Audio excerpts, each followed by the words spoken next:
Kaum muslimin jamaah salat Jumat rahimakumullah. Pada kesempatan di siang hari ini, mari kita bersama-sama memanjatkan puji syukur kita kehadirat Allah Subhanahu wa taala atas nikmat yang diberikan kepada kita, apa berupa kekuatan iman, Islam, kesehatan, ya kita sebagai umat Islam bisa memenuhi kewajiban yaitu melaksanakan sholat Jumat secara berjamaah.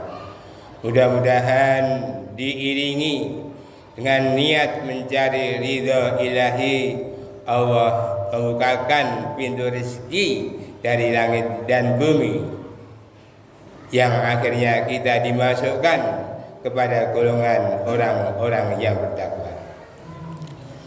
Salawat dan salam kita haturkan kepada Tuhan kita Nabi besar Muhammad sallallahu alaihi wasallam beserta keluarga dan sahabatnya yang senantiasa telah memberikan berbagai macam keteladanan dalam kehidupan, sehingga kita setiap saat sehabis sholat senantiasa membaca sholawat agar mendapat syafaat Rasulullah besok di hari kiamat. Jamaah sholat Jumat rahimakumullah, tak terasa kita berada di tanggal 13 bulan Rabiul Awal 1445. Bulan Rabiul Awal atau dikenal dengan bulan Maulud, bulan kelahiran Nabi, adalah bulan yang sangat bersejarah bagi umat Islam. Bulan Rabiul Awal bukan saja bulan kelahiran Nabi, tapi banyak sekali peristiwa-peristiwa yang terjadi di bulan Rabiul Awal. Di antaranya adalah bulan kelahiran dan bulan kematian Rasulullah, bulan pernikahan Rasulullah, bulan ketika Nabi Muhammad berada di Waqirah juga di bulan Rabiul Awal. Kemudian Rasulullah hijrah ketika menginap di Masjid di Kubah juga terjadi di bulan Rabiul Awal. Sholat Jumat pertama kali di Masjid Kubah juga di bulan Rabiul Awal. Abu Bakar ketika menunggu Nabi Muhammad meninggal di bulan Rabiul Awal, kemudian pasukan perang yang dipimpin oleh Khalid bin Walid meraih kemenangan juga terjadi di bulan Rabiul Awal. Juga Sayyidina Al-Ayyubi memenangkan perang salib juga terjadi di bulan Rabiul Awal.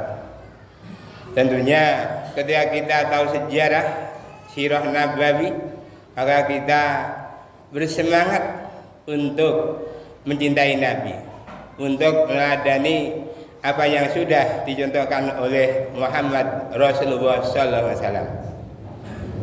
Tentunya banyak sekali keteladanan dalam kehidupan, hingga kita sebagai umatnya dimohon untuk tetap memperbanyak sholawat agar kita mendapatkan syafaat dari Muhammad sampai di akhirat.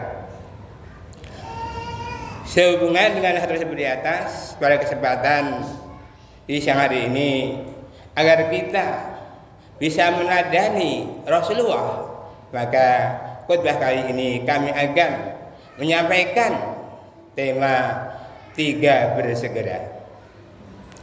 Muslimin jamaah rahimakumullah. Hari Jumat adalah hari yang penuh dengan berkah. Ketika manusia sudah mendapat hidayah, maka dia segera melakukan. Maka segera yang pertama adalah ingat kepada Allah Subhanahu wa taala. Allah berfirman di surat Al-Jumu'ah ayat 9, "Fas'au ila dzikrillah." Dan bersegeralah kamu ingat kepada Allah Subhanahu wa taala. Betapa banyak masyarakat kita, saudara-saudara muslim kita, karena belum mendapatkan hidayah untuk datang berjamaah di awal waktu, maka setiap hari Jumat ketika azan dikumandangkan oleh muadzin, dia selalu terlambat. Mengapa dia selalu terlambat? Karena dia belum mendapatkan hidayah. Kalau seorang muslim tahu betapa banyaknya pahala ketika datang di hari Jumat di awal waktu, seolah-olah telah berkorban seekor unta. Ketika buku catatan malaikat dibuka, dicatat seolah-olah korban seekor unta di waktu yang pertama. Ya kira-kira adalah mulai jam 11. Kalau saat ini waktu Jumatan adalah setengah 12, maka antara jam 11 sampai jam setengah 12 dibagi 5 kali, 5 kelompok. Yang kelompok pertama, kedua, ketiga, keempat, dan kelima. Kalau kita bisa datang di kelompok pertama, maka seolah-olah kita telah berkorban seekor unta. Kemudian 10 menit yang berikutnya adalah kita bisa korban dengan seekor sapi. Kemudian yang ketiga adalah seolah kita korban seekor kambing. Yang keempat seolah kita korban dengan ayam.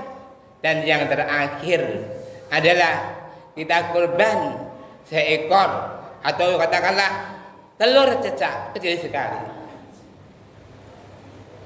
Dan ketika azan dikumandangkan, buku catatan sudah ditutup. Kemudian apa yang didapatkan oleh saudara kita yang datang terlambat?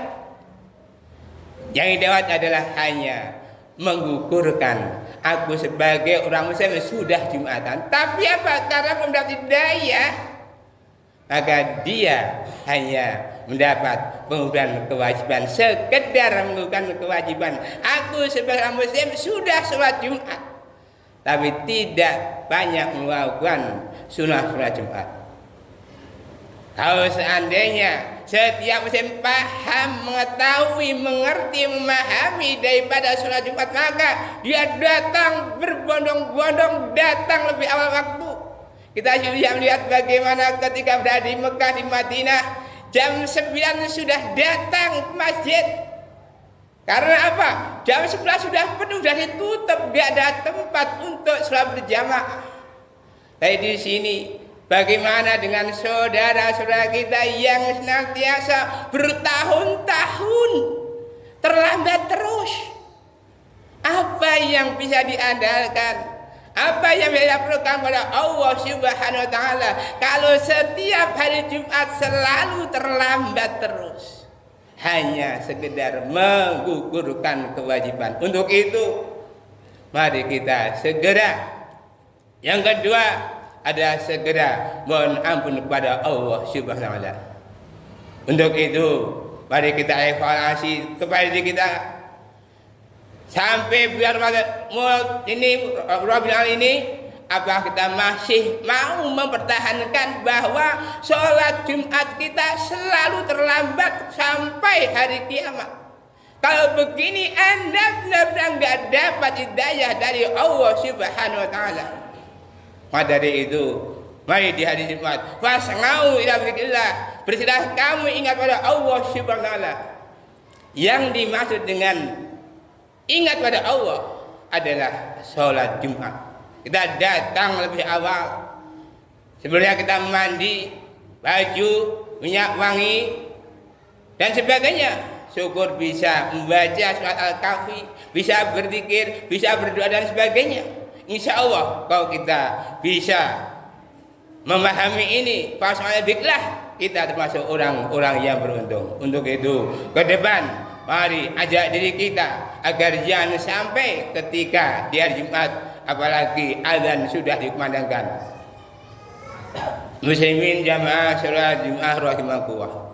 Adapun segera yang kedua adalah kembali kepada ketaatan. Allah berfirman di surat Al-Dzariyat ayat 50, "Fafiru ila Allah." Kembali pada taat pada Allah Subhanahu wa taala. Rasulullah Muhammad SAW sebagai teladan. Laqad kana lakum fi Rasulillahi uswatun hasanah liman kana yarjullaha wal yawmal akhir wa dzakara katsira.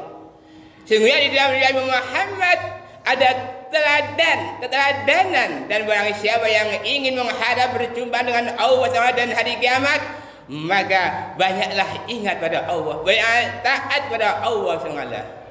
Nabi Muhammad sebagai teladan, mari kita teladani sunnahnya. Setidaknya ada 7 sunnah yang harus kita pertahankan, kita laksanakan istiqomah sampai husnul khotimah dan menjadi jenazah. Insya Allah orang yang istiqomah terhadap sunnah Nabi ini dijamin masuk jannah. Yang pertama adalah tahajud. Yang kedua adalah sholat sunat fajar 2 rakaat. Yang termasuk adalah 12 rakaat. Karena barang siapa yang melazimkan sholat rawatib 12 rakaat, maka akan dibuatkan rumah di surga. Di antara adalah sholat fajar, yaitu barang siapa yang sholat 2 rakaat sebelum subuh, maka bahannya lebih baik daripada dunia seisinya. Yang ketiga, setelah subuh kita tilawah. Berikutnya kita juga sholat duha, infak sesuai dengan kemampuan. Kemudian istighfar setiap saat. Dan yang ke-7 adalah menjaga wudhu. Karena apa? Dengan menjaga wudhu, insya Allah Allah akan mencintai orang-orang yang bertaubat dan menjaga kesucian. Inna Allaha yuhibbu tawwabina wa yuhibbu mutatahhirin. Ya Allah mencintai orang-orang yang bertaubat dan mensucikan diri. Kata kuncinya, kalau kita ingin benar-benar bersih suci diri, maka contohlah Bilal bin Rabah. Ketika Rasulullah tanya, ya Rasulullah, itu suara apa? Itu suara terompah Bilal di surga. Mengapa kok bisa di surga ya Rasulullah? Karena si Bilal bin Rabah adalah senantiasa menjaga wudu. Maka dari itu kata kuncinya, ketika kita ke kamar mandi, apakah BAB, BAK atau mandi, maka kita langsung wudu. Insya Allah kalau kita bisa wudu, kita termasuk orang-orang yang cintai Allah. Muslimin jamaah sholat warahmatullah. Adapun yang ketiga, bersegera manakala kita belum mampu untuk melaksanakan sholat Jumat di waktu, masih terlambat terus, kita juga belum bisa melaksanakan sholat sunnah, kita belum melaksanakan sunnah Nabi yang jumlah 7 itu, mari kita segera bertobat, mohon ampun kepada Allah Subhanahu wa Ta'ala. Karena apa? Setiap manusia dalam keadaan sehari-hari, sadar nggak sadar, maka senantiasa berbuat kesalahan, berbuat dosa. Maka sebaik-baik orang yang berdosa adalah mohon ampun kepada Allah Subhanahu wa Ta'ala. Wasari'u ila maghfiratin min rabbikum wa jannah 'arduhas samawati wal ardu uiddat lil muttaqin. Dan serah kamu pada ampunan Allah dan surga yang luasnya adalah dan bumi yang diberikan bagi orang-orang yang bertakwa. Untuk itu mari kita tetap mohon kepada Allah SWT agar kita diberi kemudahan untuk melaksanakan ketaatan kepada Allah, untuk bisa melaksanakan sunnah Nabi, menjaga sholat berjamaah, kita senantiasa tilawah, bisa bersedekah. Insya Allah kalau kita bisa insya Allah kita termasuk orang-orang yang beruntung. Dan bahasan orang-orang yang beruntung adalah bisa berkumpul bersama keluarga di jannah. Allahumma amin. Demikian intisari khutbah kali ini, mudah-mudahan kita termasuk orang-orang yang dimudahkan oleh Allah untuk berhidayah, yang akhirnya kita bisa berkumpul bersama Rasulullah SAW di jannah. Allahumma amin.